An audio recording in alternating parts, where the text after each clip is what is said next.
بسم الله الرحمن الرحيم الحمد لله رب العالمين والصلاة والسلام على أشرف الأنبياء وسيد المرسلين نبينا محمد وعلى آله وصحبه أجمعين أما بعد.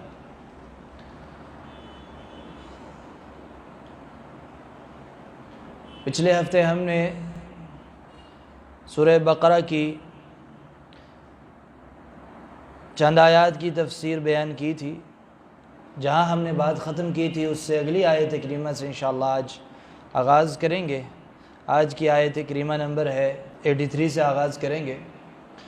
اللہ رب العزت نے اس میں ارشاد فرمایا بنی اسرائیل کا ذکر کرتے ہوئے،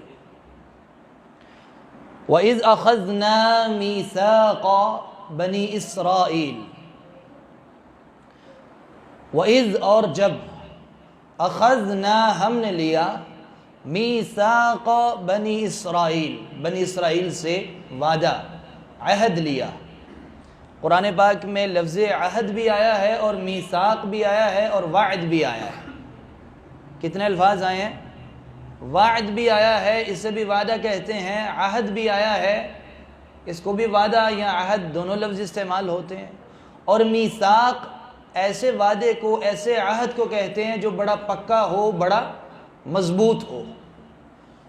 تو بنی اسرائیل سے اللہ تعالیٰ نے کیا لیا؟ میثاق لیا، یعنی بڑا پکا وعدہ لیا، بڑا پکا عہد لیا. کن کن باتوں کا وعدہ لیا یہ گنتے جانا ہے تاکہ پتہ چلے کہ وہ باتیں کتنی اہم ہیں. سب سے پہلا وعدہ یہ لیا، لا تعبدون الا اللہ. لا تعبدون، تم کسی کی عبادت نہیں کرو گے، الا اللہ، سوائے اللہ کے. اور یہ وعدہ ہر انسان کی پیدائش سے پہلے آدم علیہ السلام، بنی آدم کو پیدا کرنے سے پہلے اللہ تعالیٰ نے یہ وعدہ ہر انسان سے لیا تھا عالم ارواح میں کہ کیا تم سب مجھے رب مانتے ہو؟ تو اللہ رب العزت نے اپنی ربوبیت کا، اپنی الوہیت کا وعدہ ہماری پیدائش سے پہلے لیا تھا. اور پھر ہر قوم کی طرف جب اللہ تعالیٰ نے اپنے نبی اور رسول کو بھیجا تو اسی وعدے کو تازہ کیا اپنے انبیاء کے ذریعے، یہی وعدہ یاد دلا دلا کر. تو بنی اسرائیل سے بھی اللہ تعالیٰ نے وعدہ لیا اور پھر ہم سے بھی یہی وعدہ لیا گیا ہے کہ اللہ تعالیٰ کی خالص سے عبادت کرنی ہے.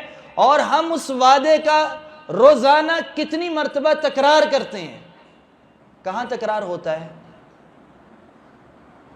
کب کب کرتے ہیں؟ کب؟ نماز میں. کیسے؟ ایاک نعبد و ایاک نستعین، بار بار کہتے ہیں نا. تو یہ اسی وعدے کا بار بار تکرار آ رہا ہے. اقرار کرتے ہیں. کتنی دفعہ اقرار کروایا جاتا ہے دن میں؟ کتنی رکعتیں ہم پڑھتے ہیں اور ان میں سورۃ الفاتحہ پڑھنی واجب ہے، ضروری ہے. اور ہم اس میں کہتے ہیں ایاک نعبد و ایاک نستعین، ہم تیری ہی عبادت کرتے ہیں اور تجھ ہی سے مدد مانگتے ہیں.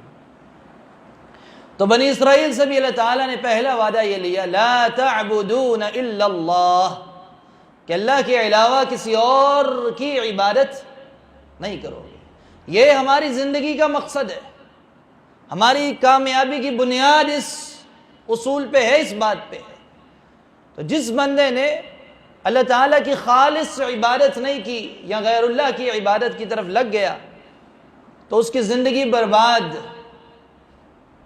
اس کی زندگی تباہ ہو جاتی ہے. وہ اپنی زندگی کے مقصد سے دور ہو جاتا ہے، اس کے دنیا میں آنے کا مقصد ختم ہو جاتا ہے. ہمارے ہاں دنیا میں کامیابی کے بڑے بڑے الگ الگ معیار ہیں. کسی کے پاس مال آ جائے تو وہ سمجھتا ہے کہ میں کامیاب ہو گیا ہوں. کسی کے پاس شہرت آ جائے تو وہ اسے کامیابی کا معیار سمجھتا ہے. کسی کی فین فالوئنگ بہت زیادہ ہو جائے، اس کو کامیابی کا معیار سمجھتے ہیں. کوئی انفلوئنسر ٹائپ بندہ بن جائے جس کا لوگوں کے اوپر اثر ہو، وہ اس کو کامیابی سمجھتا ہے. کسی کے پاس بڑی ڈگری آ جائے، کوئی کسی خاص علم میں پی ایچ ڈی کر لے، ڈاکٹر بن جائے، انجینئر بن جائے، الگ الگ معیار ہیں لوگوں کی کامیابی کے۔ لیکن اگر پوری زندگی کو دیکھا جائے آخرت کے سامنے رکھ کے، تو کامیابی کے معیار کا آغاز جس نقطے سے ہوتا ہے وہ یہ ہے کہ ہم اللہ تعالیٰ کی خالص عبادت دنیا میں کر رہے ہیں یا نہیں کر رہے ہیں۔ اس لیے کہ اس مقصد کے لیے ہمیں اس دنیا میں بھیجا گیا ہے، پیدا کیا گیا ہے۔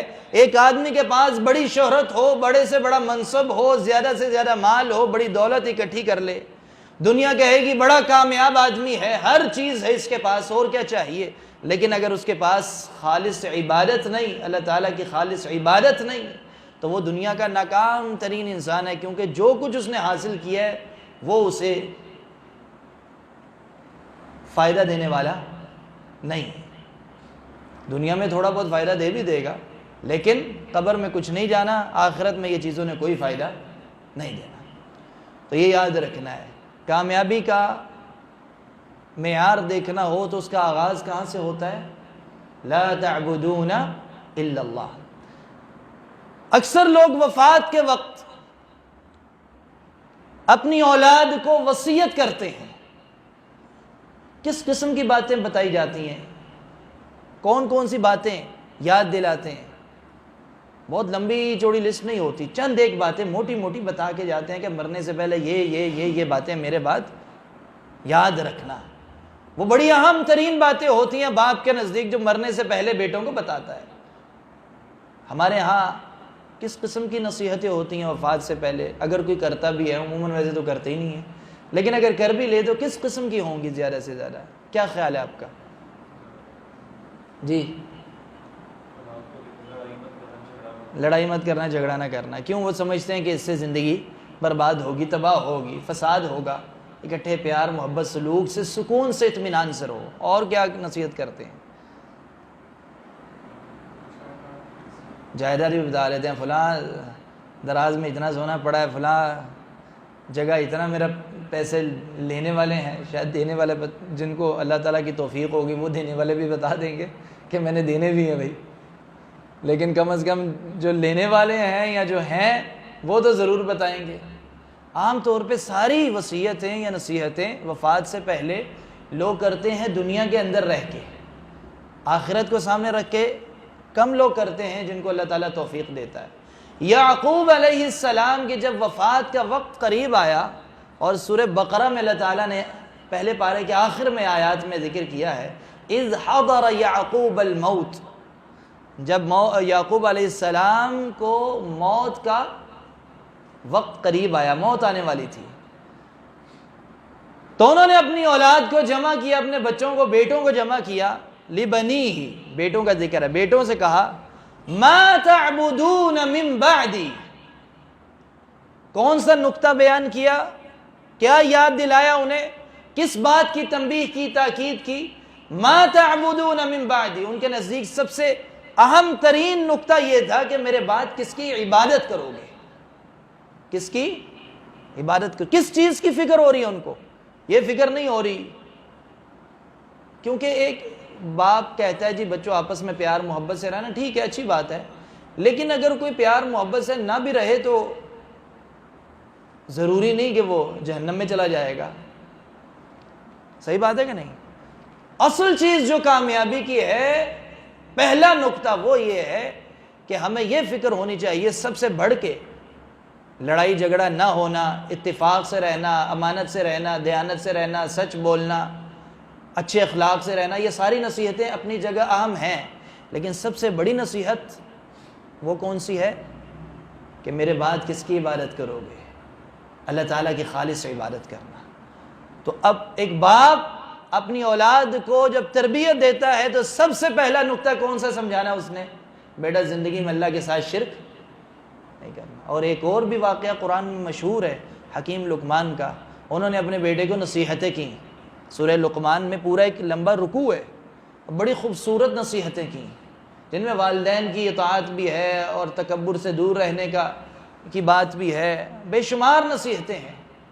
لیکن ان تمام نصیحتوں کا آغاز بھی حکیم لقمان نے کہاں سے کیا؟ وَإِذْ قَالَ لُقْمَانُ لِابْنِهِ وَهُوَ يَعِظُهُ، اور جب لقمان نے اپنے بیٹے سے کہا وَهُوَ يَعِظُهُ، وہ اپنے بیٹے کو واعظ کر رہے تھے، نصیحت کر رہے تھے،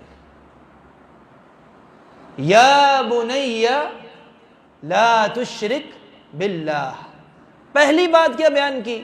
یہ نہیں کہا بیٹا ماں باپ کا ادب احترام کرو، وہ بعد میں آیا ہے، اس سے پہلے اللہ تعالیٰ کا حق ہے کہ بیٹا لا تشرک باللہ، اللہ کے ساتھ شرک نہیں کرنا، ان الشرک لظلم عظیم، بے شک شرک سب سے بڑا ظلم ہے، عظیم ظلم ہے۔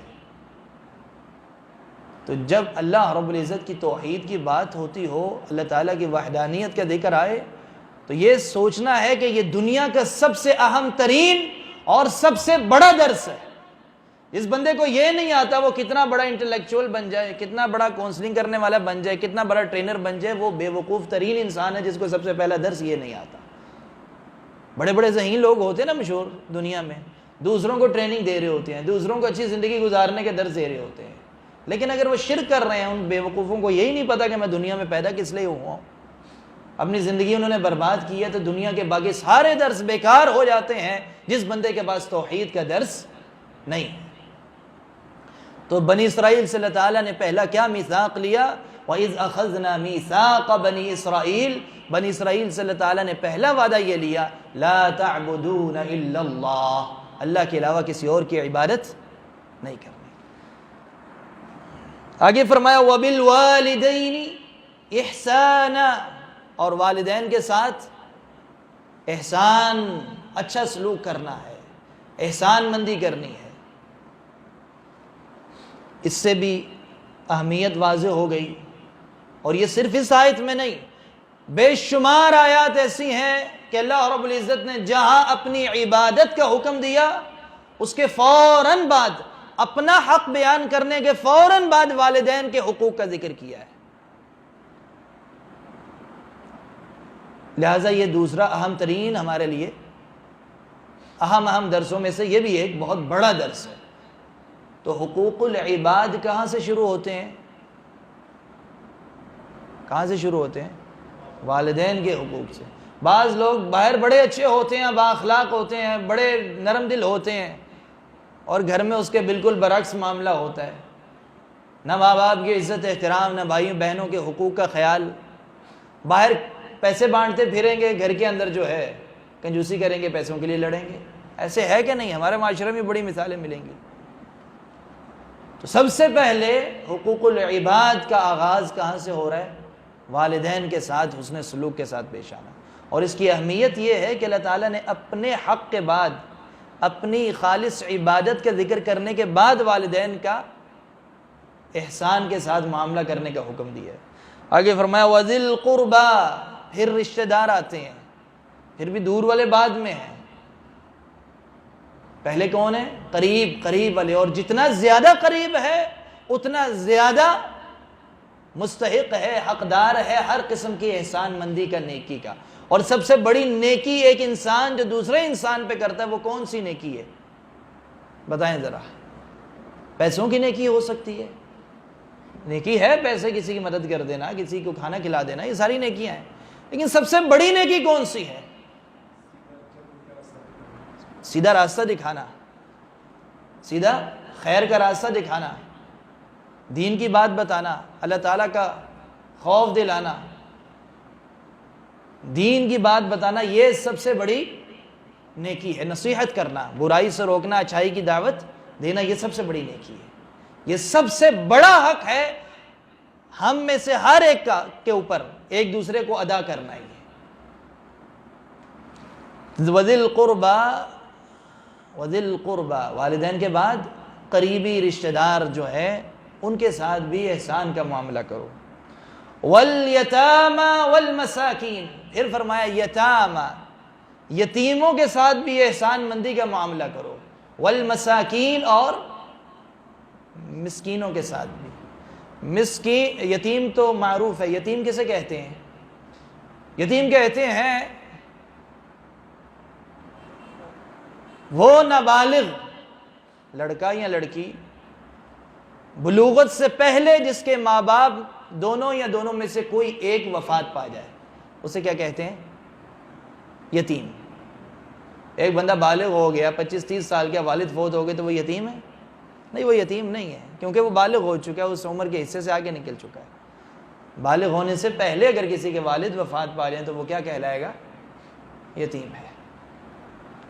تو یتیموں کے ساتھ چھوٹی عمر میں باپ فوت ہو گیا ہے، ان کا سہارا بنے، ان کی مدد کریں، انہیں اچھا راستہ دکھائیں۔ سب سے بڑی جو چیز ہوتی ہے نا، انہیں صحیح گائیڈ کرنا، یہ سب سے بڑی نیکی ہوتی ہے یتیموں کے اوپر، کیونکہ ان کا ہاتھ پکڑ کے صحیح راستہ دکھانے والا ان کے پاس کوئی نہیں ہوتا۔ بہت سارے لوگ پیسے بھی دے دیں گے، آتے جاتے تعاون کر دیں گے، بہت سارے لوگ کھانا کھلا دیں گے، بہت سارے لوگ کسی اور شکل میں نیکی کریں گے، لیکن ایک باپ جس طرح بیٹے کی تربیت کرتا ہے، سیدھا راستہ دکھاتا ہے، یہ والا کردار بھی یتیموں کے ساتھ ہونا چاہیے۔ ان کو اچھی نصیحت کرنا، ان کو صحیح راستہ دکھانا، دنیاوی اعتبار سے بھی اور آخرت کے اعتبار سے بھی۔ یتیموں کے بعد فرمایا والمساکین، اور مساکین کے ساتھ بھی احسان مندی کرنی ہے۔ یہ بھی وعدہ بنی اسرائیل سے اللہ تعالیٰ نے لیا۔ مساکین کون سے لوگ ہوتے ہیں؟ قرآن پاک میں ایک لفظ مسکین آیا ہے اور ایک فقیر آیا ہے، فقراء والمساکین۔ جہاں ان دونوں میں سے ایک لفظ آئے تو دونوں کا معنی متفق ہو جاتا ہے۔ اگر فقیر لفظ آئے تو فقیر اور مسکین ایک ہی بات ہے، اور اگر خالی مسکین آئے تو فقیر اور مسکین ایک ہی بات ہے۔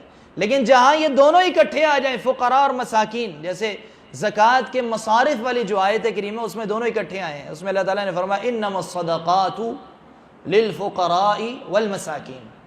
صدقات یعنی زکوٰۃ، نفلی صدقی بات نہیں ہو رہی، زکوٰۃ للفقراء والمساکین، فقیروں کے لیے ہے اور مسکینوں کے لیے ہے، اوروں کے لیے بھی ہے، لیکن آغاز کہاں سے ہو رہا ہے؟ فقیروں اور مسکینوں سے۔ یہاں فقیر سے مراد وہ ہے، جب فقیر اور مسکین اکٹھے آ جائیں دونوں لفظ قرآن پاک میں، تو فقیر سے مراد وہ ہے کہ جس کے پاس کھانے کے لیے کچھ بھی نہ ہو، جس کے پاس ضرورت کے لیے پوری کرنے کے لیے کچھ بھی نہ ہو، وہ فقیر ہے، جو ہر اعتبار سے محتاج ہے، ضرورت مند ہے۔ اور مسکین وہ ہوگا کہ جس کے پاس کچھ ہے یا اچھا خاصا ہے، لیکن اتنا نہیں کہ اس کی ضرورت پوری کرے۔ کسی کے 10 بچے ہیں یا 15 بچے ہیں، اور کسی کا ایک بچہ ہے۔ جس کا ایک بچہ ہے اس کی ضرورت کم ہے، جس کے 10 یا 12 یا 15 بچے ہیں اس کی ضرورت زیادہ ہے۔ اب یہ 10 بچوں والا لاکھ روپیہ کما رہا ہو یا 2 لاکھ روپیہ کما رہا ہے، اور ایک بچے والا 50,000 روپیہ کما رہا ہے، ٹھیک ہے، ایک بچے والا 50,000 روپیہ کما رہا ہے، 40,000 خرچ کر لیتا ہے، 10,000 اس کے پاس بچ جاتا ہے، جبکہ 10 بچوں والا 2 لاکھ روپیہ کما رہا ہے یا 2 لاکھ روپیہ مثال کے طور پہ کما رہا ہے، اور اس کی ضرورت پوری نہیں ہو رہی، پوری باقی ضروریات زندگی ساری جمع کر لیں، اس کی ضرورت کے لیے 2 لاکھ روپے بھی مہینے کے ناکافی ہو جاتے ہیں، کیونکہ اس کے بچے 10 ہیں یا 12 ہیں یا 15 ہیں۔ اب وہ 50,000 والا مسکین ہے یا 2 لاکھ کمانے والا؟ کون مسکین ہے؟ 2 لاکھ کمانے والا ہے، پیسے تو زیادہ کما رہا ہی ہے، پھر کیوں مسکین ہے؟ اس لیے کہ اس کی ضرورتیں ان پیسوں سے بہت زیادہ ہے، وہ اتنے سارے پیسے ہونے کے باوجود بھی خرچ کر کے بھی اور اس کو چاہیے۔ تو جس کے پاس کچھ ہو لیکن ضرورت پوری نہ ہوتی ہو تو وہ کیا کہلاتا ہے؟ مسکین۔ تو فقیر اور مسکین میں کیا فرق ہوا؟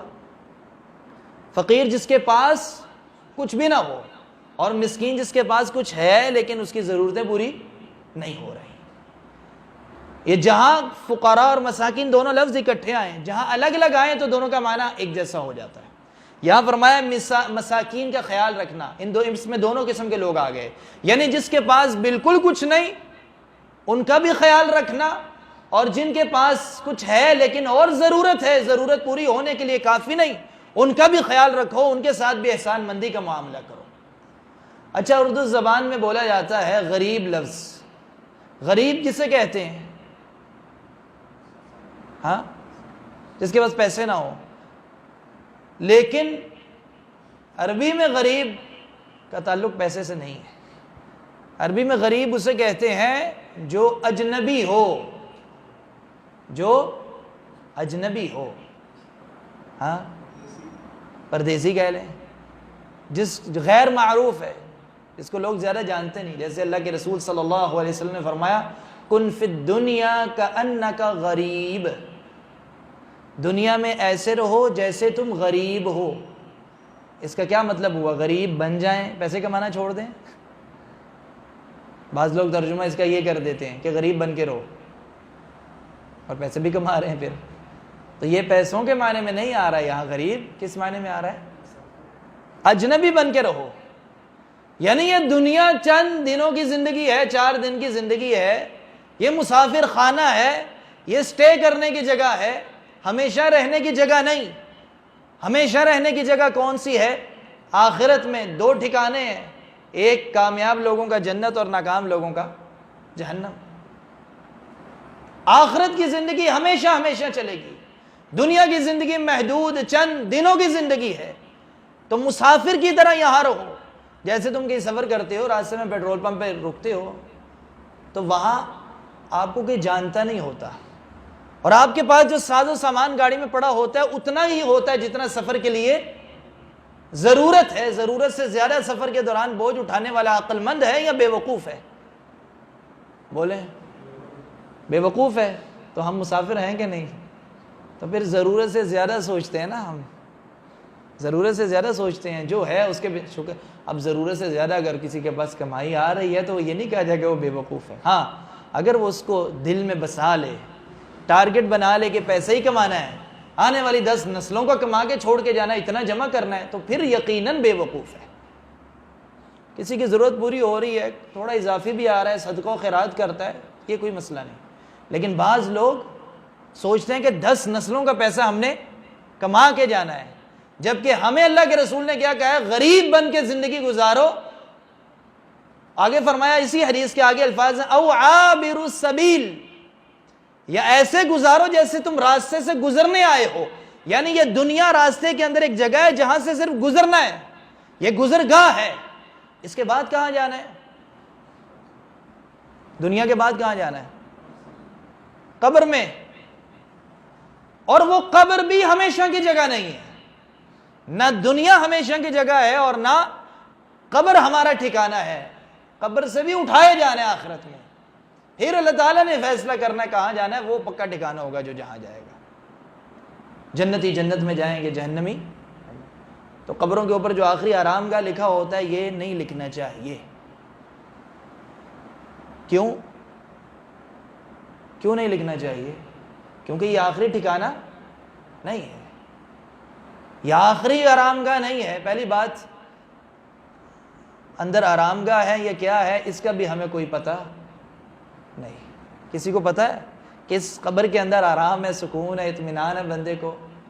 ہمیں تو نہیں پتہ ہے. تو جو غیب کے فیصلے ہوتے ہیں یہ اللہ تعالیٰ ہی جانتا ہے, ہمیں اس کے بارے میں علم. اب دیکھیں نا, جملے لکھے ہوتے ہیں اور ہمارے ہاں پھیلے ہوئے ہیں, قبروں کے اوپر تختیاں لگی ہوئی ہیں, لیکن وہ شرعی اعتبار سے صحیح نہیں, اور کوئی بتانے والا نہیں, دیکھا دیکھی لوگ لکھے جا رہے ہیں. آخری آرام گاہ. اللہ تعالیٰ نے قرآن پاک میں کیا فرمایا؟ الہاکم التکاثر حتی زرتم المقابر. تمہیں تکاثر نے غافل کر دیا ہے, تمہارے اصل مقصد سے تمہاری توجہ ہٹ گئی ہے,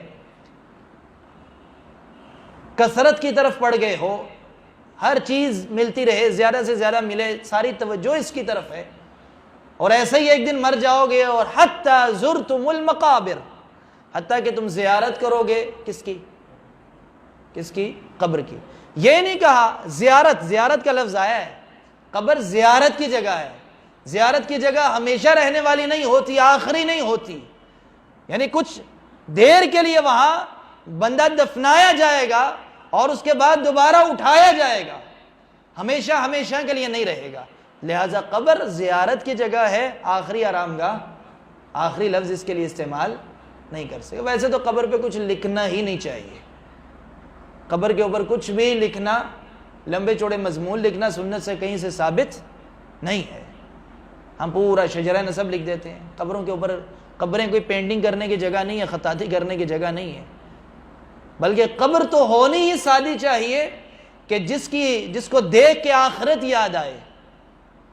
بہرحال تو غریب کا معنی اس لیے میں نے بیان کیا تھا کہ غریب کو اکثر لوگ ہمارے ہاں فقیر اور مسکین کے ساتھ جوڑ دیتے ہیں, جبکہ عربی زبان کے مطابق غریب کا معنی کیا ہوا ہے؟ اجنبی. اور فقیر اور مسکین کا کیا معنی ہوا؟ فقیر جس کے پاس پہننے کو کچھ نہیں, کھانے کو کچھ نہیں, دنیا کے زندگی گزارنے کے لیے کچھ نہیں, وہ فقیر ہے. اور جس کے پاس کچھ ہے لیکن ضرورت پوری نہیں کرتا تو وہ کیا ہے؟ مسکین ہے. تو یہاں فرمایا مساکین کا بھی خیال رکھو یتیموں کے بعد. اب یہ ترتیب آپ دیکھ رہے ہیں قرآن کی آیت میں, پہلے کس کا خیال رکھنا ہے؟ والدین کا. اللہ تعالیٰ کی عبادت کے بعد, خالص عبادت کے بعد والدین کا, پھر رشتہ داروں کا. اگر کوئی رشتہ داروں کا خیال رکھے اور باپ سے بدتمیزی کرے تو ترتیب خراب ہوگی کہ نہیں؟ پہلے والدین, پھر رشتہ دار, پھر رشتہ داروں کے بعد. بعض لوگ کہتے ہیں یار اپنے یہاں غیر ہے, اپنے ہوتے ہیں, کوئی بات نہیں, باہر والوں کو راضی کرو. یہی کہتے ہیں نا ہم, یار تم تو اپنا ہے, کوئی مسئلہ نہیں, صبر کر لو. جبکہ اسلام نے کیا سکھایا ہے کہ اپنے کا حق پہلے ہے. اپنے کا حق. آپ صلی اللہ علیہ وسلم نے جب دعوت کا آغاز کیا تو دعوت دور قوموں کو جا کے پہلے نہیں دی. اللہ تعالیٰ نے قرآن پاک میں فرمایا وَأَنذِرْ عَشِيرَتَكَ الْأَقْرَبِينَ, ڈراؤ اپنے رشتہ داروں کو, اور رشتہ داروں میں بھی جو سب سے قریب ترین ہیں ان سے شروعات کرو. پہلے بیوی خدیجہ رضی اللہ عنہ اسلام لائی, حضرت علی رضی اللہ عنہ جو آپ کے چچا زاد بھائی تھے, پھر قریبی دوست حضرت ابوبکر صدیق رضی اللہ عنہ اسلام لائے.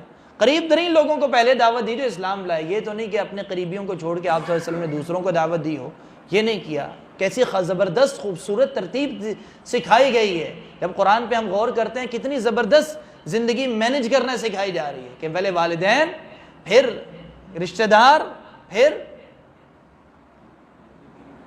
یتیم, اور پھر یتیم پہلے ہیں اور پھر مسکین.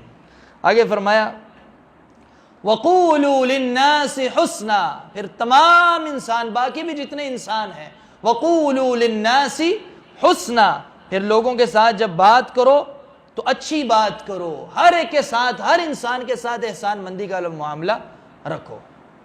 آگے فرمایا وَأَقِيمُوا الصَّلَاةَ وَآتُوا الزَّكَاةَ, اور نماز قائم کرو اور زکوٰۃ ادا کرو. یہ کن کو کہا جا رہا ہے؟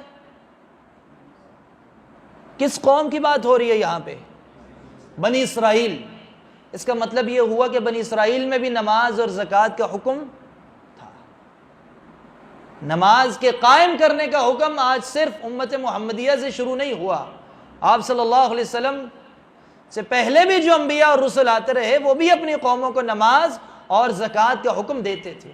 اگر کوئی بندہ یہ کہے کہ نماز پڑھنا واجب نہیں یا اسلام کا رکن نہیں تو وہ مسلمان رہے گا. اگر 5 نمازیں پڑھتا ہو, پہلی صف میں پڑھنے والا ہو, اور کہے نماز واجب نہیں ہے, نماز رکن نہیں ہے, مسلمان ہوگا؟ نہیں ہوگا, کیونکہ اس نے نماز کا انکار کر دیا. چاہے پڑھ بھی لے تو اس کا کوئی فائدہ نہیں دے گا. جن لوگوں نے زکوٰۃ دینے سے اسی طرح انکار کیا, حضرت ابوبکر صدیق رضی اللہ عنہ کے زمانے میں ان سے کیا کیا گیا؟ قتال کیا گیا, جنگ کی گئی. کلمہ پڑھنے والے تھے, نماز بھی پڑھتے ہوں گے, لیکن زکوٰۃ پہ آ کے ان کا مسئلہ آ گیا, زکوٰۃ دینے سے انکار کر دیا تو اس پہ بھی چھوڑا نہیں گیا. یہ بنیاد ہے دین کی. 3 چیزیں یاد رکھنی ہے. آپ صلی اللہ علیہ وسلم نے فرمایا امرت ان اقاتل الناس, اللہ کے رسول فرماتے ہیں صلی اللہ علیہ وسلم, امرت, مجھے حکم دیا گیا ہے, ان اقاتل الناس, کہ میں لوگوں سے قتال کروں, جنگ کروں. بعض لوگ یہ سمجھتے ہیں نا کہ صرف اسلام میں ہر ایک کے لیے چھوٹ ہی چھوٹ ہے, نرمی ہی نرمی ہے, پیس ہی پیس ہے, سلامتی سلامتی ہے. اسلام میں سلامتی ہے, اس میں کوئی شک نہیں, لیکن کس کے لیے ہے؟ جو اللہ تعالیٰ کے بتائے ہوئے بنیادی اور ان بنیادی باتوں میں سے کون سی باتیں ہیں؟ آپ نے فرمایا مجھے حکم دیا گیا میں قتال کروں، جنگ کروں، حتی یشہدوا ان لا الہ الا اللہ، جب تک کہ یہ لوگ گواہی نہ دے دیں لا الہ الا اللہ کی۔ تو اللہ کی توحید کے لیے لڑنا، سب اللہ کے راستے میں لڑنا کہلاتا ہے۔ سب سے پہلے کس کے لیے لڑنا ہوتا ہے بندے نے؟ اللہ کی توحید کے لیے۔ آگے فرمایا وَيُقِيمُ الصَّلَاةَ، توحید کے بعد نماز قائم نہ کر لیں، وَيُؤْتُ الزَّكَاةَ، اور زکوٰۃ ادا نہ کر لیں، فَإِذَا فَعَلُوا ذَلِكَ، جب یہ تینوں کام کر لیں گے، عَصَمُوا مِنِّي دِمَاءَهُمْ وَأَمْوَالَهُمْ، تو پھر ان کا مال اور ان کا خون مجھ سے محفوظ ہوگا، ان کو کچھ کہا نہیں جائے گا۔ کتنے کام کرنے ہیں؟ یعنی اسلام میں سلامتی کن کے لیے ہوئی؟ جو یہ بنیادی تین کا، اور لوگوں کے لیے بھی ہے، اوروں کے بھی حقوق ہیں، جیسے کوئی کافر بھی اگر مسلمانوں کے ہاں رہ رہا ہے تو شرائط اس کی خاص ہیں پوری کر کے، لیکن اصل قانون کیا ہے؟ سلامتی اس کے لیے ہے کہ جو توحید پہ قائم ہو جائے، نماز قائم کرے اور زکوٰۃ ادا کرے۔ یہ اسلام کی بنیاد ہے۔ اسلام یہاں سے شروع ہو رہا ہے اور اسی ترتیب سے شروع ہو رہا ہے۔ بعض لوگوں کی دین کی دعوت شروع ہوتی ہے سیدھا اچھے اخلاق سے۔ اچھا اخلاق اسلام کا حصہ ہے، لیکن اسلام کا آغاز کہاں سے ہو رہا ہے؟ ایک بندہ شرک کر رہا ہے تو اس کو پہلے شرک سے روکا جائے گا، اسے اچھے اخلاق کا درس بعد میں دیا جائے گا۔ ایک بندہ بے نمازی ہے یا نماز پڑھ رہا ہے، ٹھیک ہے، یا بالفرض نماز نہیں پڑھ رہا اور شرک کر رہا ہے، ہم اسے کہتے ہیں نماز پڑھو، نہیں، بعد میں پہلے کیا کہا جائے گا؟ شرک چھوڑو، کیونکہ اگر اس نے شرک کے ساتھ نماز پڑھ بھی لی تو اس کی نماز کوئی فائدہ اسے نہیں دے گی۔ توحید ضروری ہے، توحید کے بغیر باقی اعمال قبول نہیں ہوتے۔ توحید، نماز اور پھر زکوٰۃ۔ تو بنی اسرائیل کو بھی کہا گیا وَأَقِيمُوا الصَّلَاةَ وَآتُوا الزَّكَاةَ، نماز قائم کرو اور زکوٰۃ ادا کرو۔ آخر میں اللہ تعالیٰ فرماتا ہے ثُمَّ تَوَلَّيْتُمْ إِلَّا قَلِيلًا مِّنْكُمْ، پھر تم پھر گئے۔ اللہ تعالیٰ نے وعدہ لیا ان ساری باتوں کا۔ بنی اسرائیل بڑی شرارتی قوم تھی، نافرمان قوم تھی۔ اللہ تعالیٰ فرماتا ہے ثُمَّ تَوَلَّيْتُمْ، تم پھر گئے، یہ سارے عہد کر کے، میثاق مضبوط پکا وعدہ کر کے، پھر بھی تم پھر گئے، تم نے ان باتوں کو کوئی پاس نہیں رکھا، اللہ تعالیٰ کی نافرمانیاں کی۔